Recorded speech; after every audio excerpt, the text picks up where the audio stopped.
Oh, I am so excited. The SpaceX Starship is honestly, in my brain, my key to be able to travel to and from Australia without wasting days and days and days on end in travel. Waiting time, jet lag, and all of that. With the SpaceX Starship, we are going to one day be able to hop in a Starship somewhere, say in Seattle, and land in Melbourne, Australia about 40 minutes later. How cool would that be? And SpaceX is ramping up their testing with the third Starship mega rocket standing tall ahead of its upcoming test flight.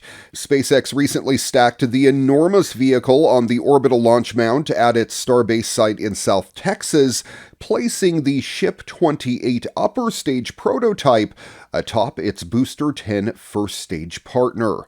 Flight 3 will likely occur hopefully in the beginning of March, but definitely sometime in March, according to SpaceX founder and CEO Elon Musk, provided the U.S. Federal Aviation Administration awards a launch license in time. The first two test flights of Starship, the biggest and most powerful rocket ever built, occurred in April and November of last year.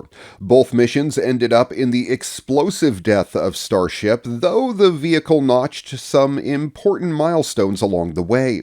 For example, the 33 Raptor engines of Starship's first stage aced their initial burn in the second test launch on the November mission. And the booster separated seamlessly from the upper stage spacecraft, which was incredible.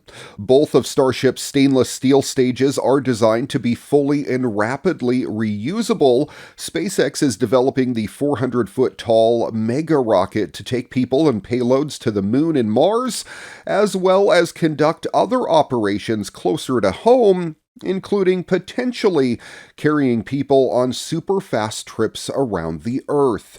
SpaceX has already signed NASA up as a customer. The space agency picked Starship to be the first crewed lander for its Artemis program of moon exploration.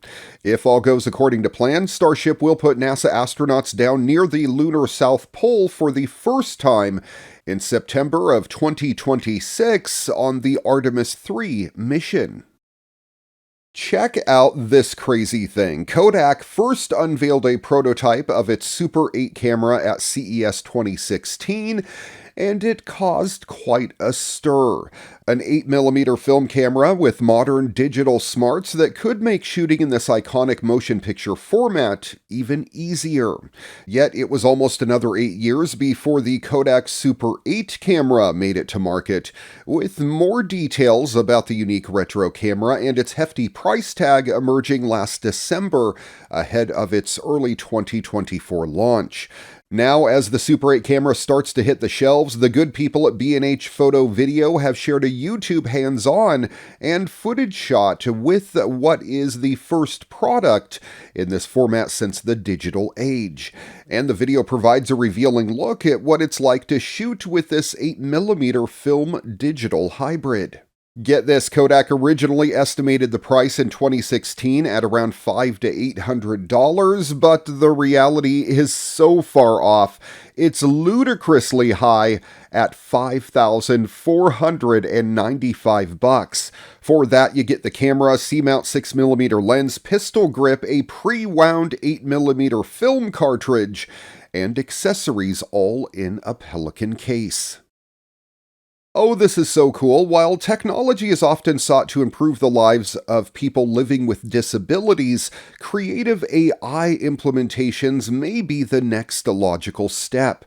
The National University of Singapore has been demonstrating its experimental new wearable, and thanks to an AI helping hand and some creative use of existing technologies, it hopes to transform the experience of daily life with a visual impairment.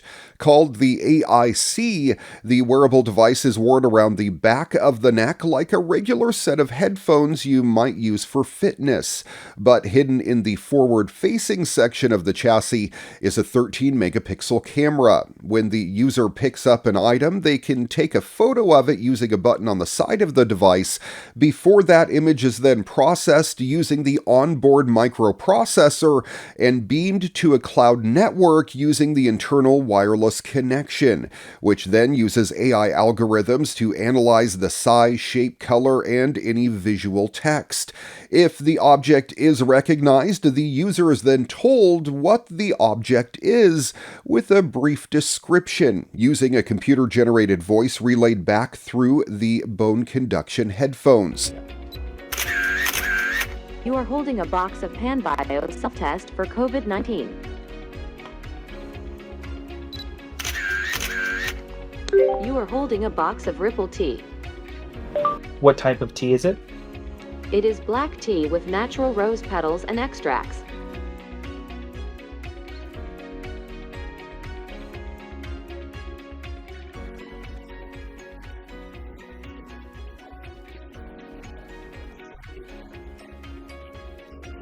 This also allows anyone wearing the device to hear the world around them, a feature of vital importance to someone relying heavily on their sense of hearing to navigate.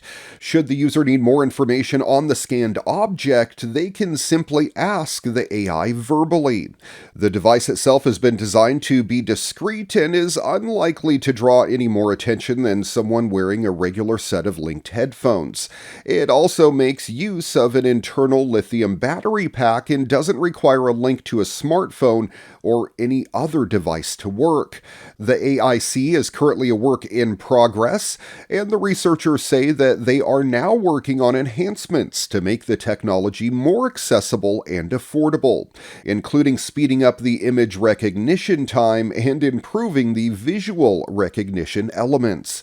While it may be tempting to throw our collective hands up at some AI-powered devices and critique their potential utility, in terms of making the world a more accessible place for those with disabilities, there are some real and important use cases where AI could potentially do some real good.